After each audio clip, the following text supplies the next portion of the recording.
What's up guys, my name is Ace and welcome back to a type of video I usually don't do on this channel. As you can tell from the title, I'm going to be doing a speed run of Loki's Mirage Maze from the School of Dragons. So if you don't know what Loki's Mirage Maze is, it's basically a supposedly hard maze which is located in the game on Burke. So if you complete the maze, you get a mystery dragon egg, and if you do it again, you get 100 coins for every completion. I did this for the first time in my School of Dragons Let's Play, so if you want to check that out to see how long it took me and what dragon I got, I left a link in the description to that video. By the way, I literally had no clue what I was doing, so I was kind of accidentally doing well, because I was just basically totally confused the whole time.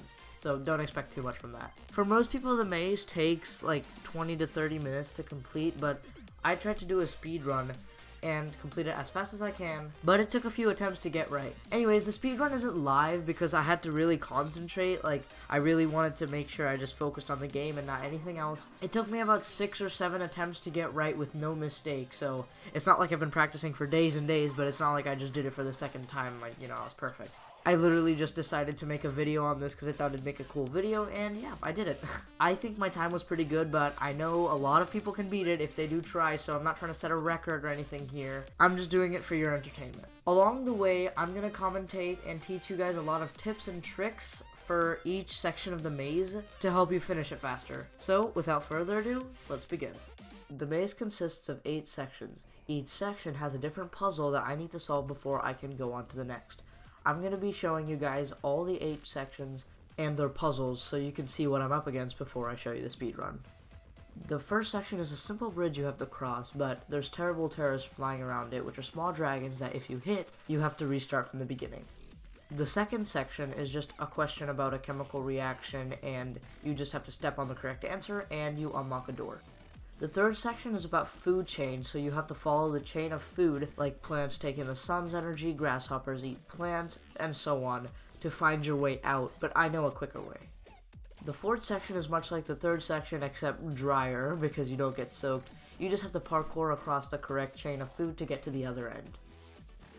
The next section has a puzzle about the life cycle, in which you have to step on the correct plate that corresponds to a life cycle, but I'm not gonna do that. Section 6 is a circular pathway with a boulder running through it, so you have to avoid the boulder using little holes they give you in the pathways to get through. The second to last section is just a simple maze, nothing great, it's pretty easy to complete, and there's a little question at the end that you have to answer, but I'm not really counting that as a section. The most infamous section of them all, Section 8, is a humongous cave filled with parkour, which is probably going to be very time consuming. Or not. That's all the sections. Once you're done with them, you travel up an elevator, and that takes you to the award room, in which you can collect your reward and be happy that you completed the maze. So that's it. That is Loki's Mirage Maze, and now it's time for the speedrun. Alright, welcome back. Let's begin by standing on the pressure plate, and that's going to make Loki open his mouth and let us in, and the timer begins as soon as we set foot in the maze itself. And yeah, here's the first section of the maze, the terrible terrors. We're just gonna jump across those 90-degree turns just to make our time just a little bit faster, probably by, you know, maybe less than a second even, but hey, every like centisecond or millisecond counts. The answer to the second section over here is fire, so we're just gonna step on fire, opening the door so that we can go on to the third section. There's a little bit of a pathway to go through, and then we go to the third section. Forget about the flow of food on this one, just follow the route that I am taking by turning left and turning right. Then all you gotta do is head straight, and we're gonna be out of that section in no time. That really speeds up your time by probably a couple seconds. I'm not sure though. So let's keep going over to the fourth section of the maze. This is the parkour one. I don't really have a trick for you on this one. All I'm gonna say is do it in one go, because there is no point in just waiting at one of those little tiles to turn and stuff. It's easily doable in one go. This is the fifth section of the maze, the life cycle one. Just forget it. Imagine that it's running over TNT in Minecraft and just YOLO and just head straight. Go follow the route I took on that one. It should be easy. This one, the boulder one, don't use the first hidey hole or the third hidey hole. That's what I'm calling them.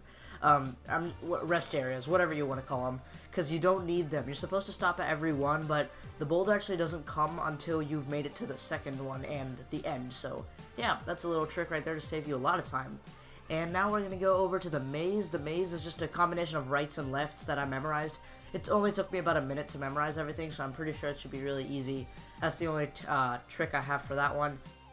And the answer to this one, the deep depths of the sea, is the angler, because that's what lives at, the bottom of the ocean and stuff. So there you go. And now there's a really big hallway with, some scenery. I don't know why I'm calling it a hallway. It's just like a cave, a cave path thing. Now, instead of going on this wooden platform that boosts you up, go way past it and suicide yourself. That's going to teleport you to the top over there. And this is the glitch I found. If you just jump to this thing, you're not going to make it to these little pedal things. You're not going to make it, but it's going to assume that's where your checkpoint is because you went really close to it.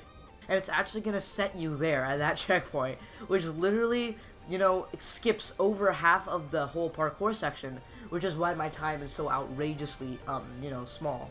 That's a way to skip a lot of the parkour and a lot of the hard parkour, because this stuff's like really easy. You can almost do it all in one go and just turn on this thing and then just jump on this cog as quick as you can, and that's the elevator over there. So that's pretty much it. It's really fast. It's not that hard. A lot of people say that it's gonna take a while. If you just do it a couple times, I'm sure it can be much faster. And yeah, then you can go and collect your prize, which, as you can see, is 100 coins if you're doing it for, I guess, not the first time, because first time you do it, you get a mystery dragon egg. Then every time after that, you get 100 coins. And you can see my time right there is 2 minutes and 50.92 seconds, which I think is pretty good. So yeah, that is the end of the speedrun there. I really hope you enjoyed. And yeah, remember that Rough and Tough, they have a store over there where you can, buy some stuff. I already unlocked a chest, which is why my coins are less than they used to be. But that's the end of this video. I really hope you guys did enjoy. Let me know if you like these kind of tip videos. But for now, thanks so much for watching. I'll see you later. Goodbye.